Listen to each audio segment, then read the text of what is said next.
Hello guys, welcome back to Selvi cooking channel. இன்றைக்கி நம்ம சேனலில் லெஃப்ட் ஓவரான இட்லியை வச்சு உப்புமா மாதிரி செய்கிறது தான் பார்க்க போகிறோம். வாங்க இது எப்படி செய்யறதுன்னு பார்க்கலாம். மோஸ்ட்லி இது எல்லாருக்குமே எப்படி செய்யறதுன்னு தெரியும், ஆனால் இதில் இந்த மாதிரி 2 பொடி சேர்த்து செஞ்சு பாருங்கள், நல்லாயிருக்கும் டேஸ்ட்டு. ஃபஸ்ட்டு ஸ்டவ் ஆன் பண்ணிவிட்டு கடாயில் 3 டேபிள் ஸ்பூன் கடலை எண்ணெய் ஊற்றிக்கிறேன். எண்ணெய் சூடானதும் கடுகு 1 டேபிள் ஸ்பூன், 2 டேபிள் ஸ்பூன் கடலைப்பருப்பு போட்டு தாளிச்சிக்கலாம்.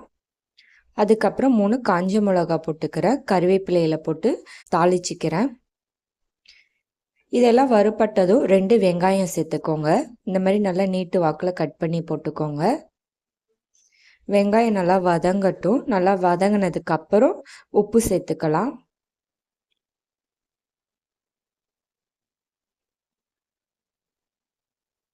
இப்போ இதில் உப்பு சேர்த்துக்கலாம். ஆல்ரெடி இட்லியிலேயே உப்பு இருக்கும், அதனால் இப்போ வதக்கிற இந்த வெங்காயத்துக்கு மட்டும் உப்பு சேர்த்துக்கோங்க. இப்போ லெஃப்ட் ஓவரான இட்லியை இந்த மாதிரி நல்லா குட்டி குட்டி பீஸாக உதிர்த்து விட்டுக்கோங்க.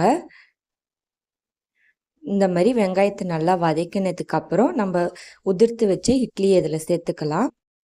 இட்லி சேர்த்துட்டு நல்லா மிக்ஸ் பண்ணி விட்டுக்கலாம். மிக்ஸ் பண்ணி விட்டதுக்கப்புறம் நான் ரெடி பண்ணி வச்சுருந்த பொடியை இதில் சேர்த்துக்கிறேன். இப்போ இட்லி நல்லா மிக்ஸ் பண்ணியாச்சு. இதில் ஜீரகத்தூள் 1/2 டேபிள் ஸ்பூன், மிளகுத்தூள் 1/2 டேபிள் ஸ்பூன் சேர்த்துக்கிறேன். இது சேர்த்துட்டு நல்லா மிக்ஸ் பண்ணி விட்டுட்டு மூடி போட்டு வச்சுருங்க 5 நிமிஷம். அதுக்கப்புறம் ஸ்டவ் ஆஃப் பண்ணிவிடுங்க. இந்த மாதிரி செஞ்சு சாப்பிட்டு பாருங்கள், நல்லாயிருக்கும் டேஸ்ட்டாக.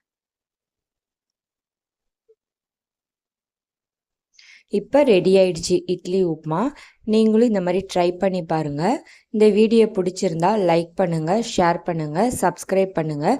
நோட்டிஃபிகேஷன் வரணும்னா பெல் ஐக்கானை கிளிக் பண்ணுங்கள். தேங்க்யூ.